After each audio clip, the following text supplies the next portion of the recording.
The Invader by Alfred Coppel. The Triomed advanced stealthily across the floor of the dark cell toward the sleeping figure huddled in the corner.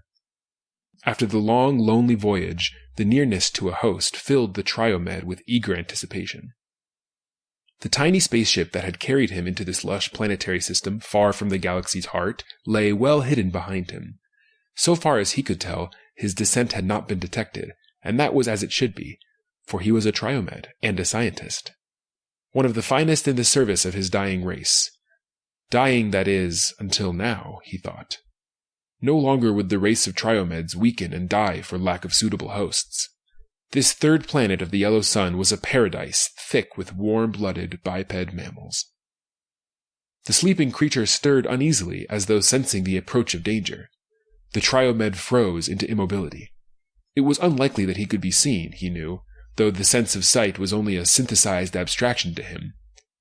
It was not one of his own proper senses, but he had been able to detect at long distance that almost every living creature on this planet received impressions through certain specialized organs mounted on and within their structure. There were plants, of course, as there were on Triom, but they were unimportant. There were viruses, too, and he had been afraid when he had discovered this fact that he had arrived too late.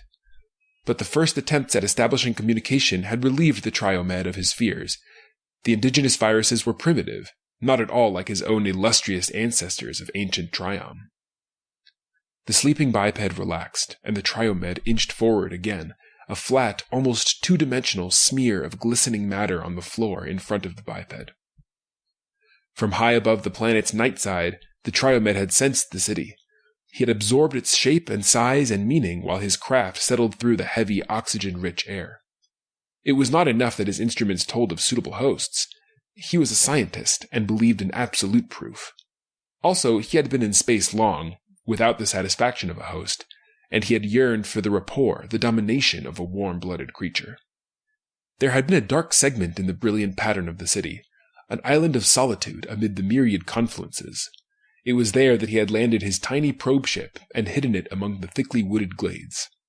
Almost immediately he had sensed the nearness of many creatures. Insects, plants, warm-blooded quadrupeds, and bipeds. There had been machines and buildings and winding roadways among the trees. Darkness had covered his progress until at last he found himself near the sleeping creature, ready to infiltrate and take command. The glistening shape elongated, became a thread-like tendril of almost gossamer thickness. It touched the flesh of the sleeper and thrilled with pleasure. Cautiously, the Triomed moved up the hairy leg, an invisible strand of alien life close to the warm skin. Presently, the strand found the opening it sought.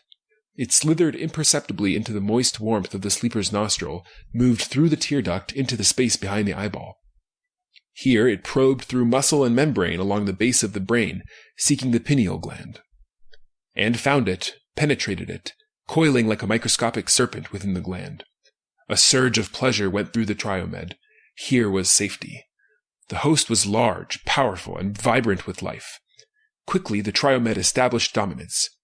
It was shockingly easy. The creature's mind was immature, primitive. Briefly it struggled, and then died as the alien poisoned the identity centers of the brain. New sensations poured in through unfamiliar sense organs. Sounds of the faraway city, small sounds from the many living creatures in the darkness. Smells and sights and pressures from all about him presented themselves, were evaluated and recorded in the atomic structure of the Triomed. He was now equipped, he reflected with satisfaction, to carry out further exploration. In the guise of the indigenous biped, he could roam among the natives at will. He remained in a sitting position, however, while he familiarized himself with his host. He had 2 articulated appendages fixed to the trunk at a point near and below the skull case. These ended in complex extremities consisting of 5 jointed fingers. The same pattern was repeated at the lower end of the trunk, but the extremities were suited there for the carrying of the creature's considerable weight. Within the trunk were the customary viscera generally associated with warm-blooded beings: lungs, intestines, stomach, liver, bladder, reproductive organs, and assorted ducted and ductless glands. It was apparent to the Triomed that his present body was in excellent health. He was greatly pleased. After some careful experiments, the Triomed rose. If there was a proper method of egress from the cubicle in which he found himself, it was not imprinted on the biped's brain. For a moment, this gave the alien pause. He could, of course, determine the proper method by a tedious process of trial and error, but that would take time, and he had no desire to waste the hours of darkness. One wall, he noted, consisted of vertical risers fixed in the substance of the floor and ceiling. Beyond, he could see the darkling woods and the sky glow of the city. The answer, then, was simple force. He did not doubt there was strength enough in the host's musculature to distort the risers. His assumption was quite correct. Stepping through the bent risers, he picked his way along a narrow walkway lined with cubicles similar to the one he had left. Within them, dark shapes moved or lay sleeping. Some were alert, others were not, but none gave an alarm. The Triomed reached the end of the walk, scaled a fence easily, and stood on a surface of wet grass that sloped away from the low, dark building toward the woods. Behind him he heard a shout. A narrow beam of light pierced the night, swinging to and fro with a searching motion. He had a fleeting glimpse of a small biped running down the walk toward the cubicle he had deserted. The Triomed broke toward the wood with a long, loping pace that covered the ground with unbelievable swiftness. The probing light did not find him. Once among the trees, he paused and took his bearings. The woods were not thick. He could see the lights of the city through the foliage. They began at the very edge of the trees, where a wide open area could be discerned. Wheeled vehicles moved past with breathtaking speed. If there was pursuit, it was inefficient, for the Triomed moved through the woods undisturbed until he stood at the edge of the avenue, sheltered by the shadow of a large tree. Most of the traffic was vehicular, he noted. There were few pedestrians. From the noise and odor, he classified the vehicles as being powered by internal combustion engines burning hydrocarbons. Primitive. That was good, he reflected. When the fleets of Triom descended on this planet, there would be no science worthy of the name to oppose them. He waited until there was an interval in the traffic, and then stepped out confidently, crossing the avenue. As he reached the opposite side, he heard a screech of brakes and a garbled choking sound. He did not turn to discover the source of the disturbance until he had reached the shelter of a building on the far side of the walk bordering the street. A vehicle had stopped at an oblique angle to the lane in which it was traveling, and its single occupant, a very pale-faced biped, was goggling stupidly in the direction of the hidden Triomed. For the first time, the alien being felt a twinge of apprehension. Certainly he had done nothing out of the ordinary in crossing the open space on foot. But perhaps there were tribal taboos and traditions among the natives that could not be ignored without attracting attention. The Triomed promised himself that he would exercise more caution in such matters. Too much depended on this reconnaissance to allow it to be disturbed by carelessness. He worked his way through the shadows between the many buildings until the wide highway was far behind him. He was very aware of the teeming life all about him, in the buildings, in the vehicles on the streets. Still, some odd impulse that stemmed from the numbed brain of his host rather than his own kept him fairly hidden. This, he decided with something akin to annoyance, was not as it should be. If his survey were to be of any value, he must roam at will and without fear of detection, secure in his disguise. Presently he came upon a street where streams of bipeds jostled one another, each seemingly intent upon its own particular incomprehensible errands. For a long while he watched from the shelter of an alley doorway, classifying and integrating the information his host's sharp eyes brought him. It was miraculous. Hosts of every size and description were in abundance, an unlimited supply of them, enough for the whole population of Triom. It was beyond belief, but he could not doubt. And this was but a single concentration, a single city. From the stratosphere he had seen hundreds of similar cities. Paradise. He envisioned the fleets of Triom descending, the Triomeds emerging and infiltrating. The thoughts brought pride and anticipation. It had been so easy. He decided not to linger. He felt now that he had his proofs, and that he should return at once to his ship. Triom must be told immediately. The communicator in the ship could carry the message as soon as the craft reached a suitable distance from planetary mass. He would return, send the ship aloft, dispatch his message, and then return to his host to await the others of his race. His decision made, he stepped confidently out into the throng of bipeds, seeking the shortest route back to his hidden craft. The result was instantaneous and amazing. The crowd drew back with a howling, shrieking noise, leaving him standing in the center of a circle of dead white faces. Behind the first row of bipeds, he could see others running in every direction and screaming at the top of their voices. The racket, combined with the noises of the city, was most unpleasant. The Triomed began to be afraid. He broke into a rapid walk, and the crowd parted before him with much louder screeching.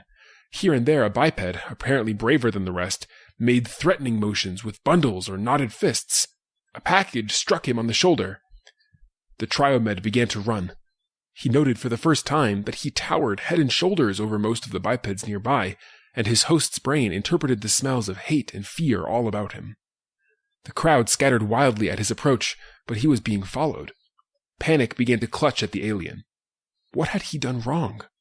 Somewhere a wailing sound began. Vehicles with glaring red lights swept past him with vicious, explosive noises. He felt a stinging pain in one leg and glanced down to see it streaked with red. Ahead of him, a line of bipeds all clothed in identical blue sacks of fabric had formed, spilling from the vehicles as they halted. The Triomed stopped, sensing mortal danger. Behind him, the mob rumbled. Ahead, the blue bipeds stood holding artifacts that the Triomed did not for an instant doubt were weapons. No street opened up on either side of him. He was trapped between the weapons, the mob, and two tall buildings. He hesitated only for a moment. With a desperate leap, he reached the second level of the windows of the building nearest him and clung there, gasping. A white-faced creature appeared and began poking at him with a steel rod that burned like fire when it touched his host's flesh. The creature screamed shrilly all the while.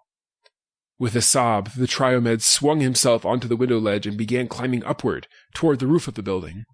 It was slow work, and the pain in his leg and burned shoulders slowed him down. He dare not free himself of his host now, for he was much too far from his ship to be able to return in his natural form. There were searchlights in the street below, probing at him as he clung to the sheer facade of the building. Panic drove him upward. A continuous wailing roar rose from the canyon below, a fear-laden, hideous cacophony. The Triomed felt himself weak with terror, part of which was his host's and part of which stemmed from within himself. The terror and fear of not knowing what had gone wrong, and why he stood now in such peril.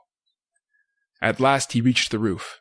He heaved himself over the parapet and lay for a moment, flanks heaving painfully. Then he stiffened with a new fear. He was not alone. The roof was occupied. A score or more of armed bipeds blocked him into a triangular corner of the roof. He got to his feet and stumbled backward. Their weapons were aimed at him. He retreated until the parapet stopped him, warning of the sheer drop to the street far below. A figure separated itself from the armed mass. A flash of recognition came, partially his own, partially his host's. It was the small biped he had seen in the searchlight beam running toward the cubicle he had deserted so long ago, it seemed. The small creature began speaking, making soft, soothing noises, advancing all the while, a tiny glass vial in his hands. Without knowing why, the Triomed felt his lips pull away from his teeth in a snarl. He heard a deep, rumbling, growling sound in his own throat. The biped stopped, and the Triomed could smell his sudden fear. He felt a surge of incomprehensible rage come over him. He crouched menacingly. The creature took a step closer. Another. The Triomed tensed. The creature was within reach, extending the vial. The alien could see that it was tipped with a sliver of steel. He sprang.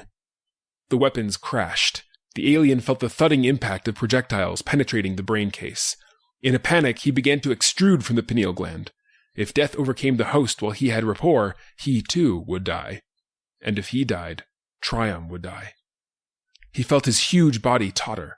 There was another blast from the weapons, and he sensed the projectile coming, with what seemed to be agonizing slowness to his quickened senses. It was spinning in the darkness. It struck the eye, smashed it, moved inward along the base of the brain. The Triomed felt one deep, searing agony that was his alone as the bullet crushed him. The hot metal, acrid touch was the last thing he knew before death came. The policemen stood about in a circle, staring down in mixed awe and relief at the huge body on the roof. "I've seen him 12 times in the park," one said. "He always seems so peaceable." He shook his head. "What in hell do you suppose came over him?" The keeper looked up from where he knelt over the deep, still chest, bloody and riddled with bullets. "It happens like this sometimes," he said. "You can never tell about gorillas."